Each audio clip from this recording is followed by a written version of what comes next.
প্রিয় সাংবাদিক বন্ধুগণ, আপনারা দেখতে পাচ্ছেন যে এখানে বাংলাদেশ জামায়াতে ইসলামীর নেতৃবৃন্দ রয়েছেন এবং একই সাথে আমরা লেবার পার্টির নেতৃবৃন্দকে দেখতে পাচ্ছি। জানেন যে বিগত 17টি বছর সরকার মানবতা বিরোধী অপরাধ করেছে। এই অপরাধের নেতৃত্ব দিয়েছে শেখ হাসিনা। আমরা মূলত বসেছিলাম একসাথে, দেশের বিদ্যমান পরিস্থিতি নিয়ে আমরা কথা বলেছি এবং দায়িত্বশীল সংগঠন হিসাবে আমরা আগামীতে কি করতে পারি সেগুলো নিয়ে আমরা কিছু পরামর্শ করেছি। এও আপনারা জানেন যে আমরা 20 দলীয় জোটে দীর্ঘদিন একসাথে কাজ করেছি।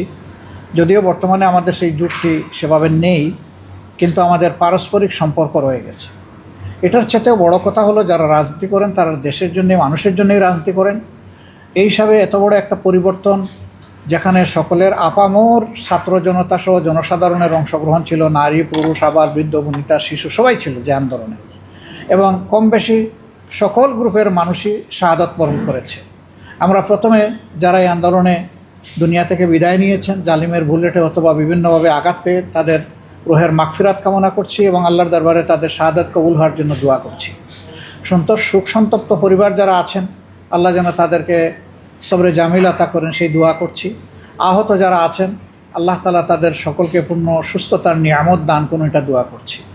তা আমরা যেহেতু একসাথে দীর্ঘদিন এই বাংলাদেশে কাজ করেছি এবং ইনশাআল্লাহ আগামীতে আমরা করব, আমরা সবাই একমত যে দেশের ভালোর জন্য যা কিছু প্রয়োজন আমরা মিলেমিশে পারস্পরিক সহযোগিতার ভিত্তিতে, শ্রদ্ধা এবং ভালোবাসার সম্পর্কের ভিত্তিতে আমরা সামনের দিকে আগাবো ইনশাআল্লাহ। আপনারা আমাদের সাথে অতীতেও ছিলেন, এখনও আছেন।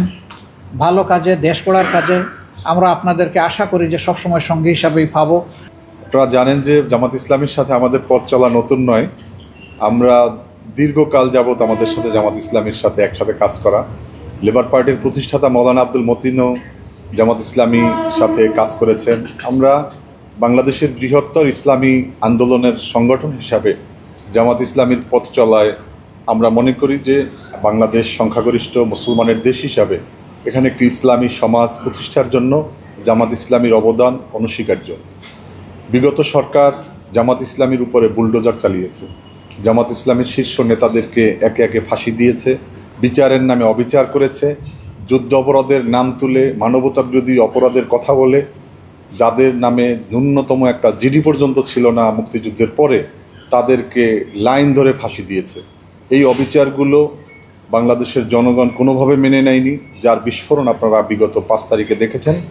বাংলাদেশের একটা গণতান্ত্রিক রাজনৈতিক দল হিসাবে লেবার পার্টি সবসময় মানবতা বিরোধী অপরাধের সাথে যারা জড়িত তাদের বিচারের জন্য আমরা দাবি জানাচ্ছি। আপনারা জানেন যে বিগত 17টি বছর সরকার মানবতা বিরোধী অপরাধ করেছে। এই অপরাধের নেতৃত্ব দিয়েছে শেখ হাসিনা। আজকে সারা দুনিয়ার সমস্ত গণতান্ত্রিক শক্তি আমাদের এই দাবির সাথে একমত।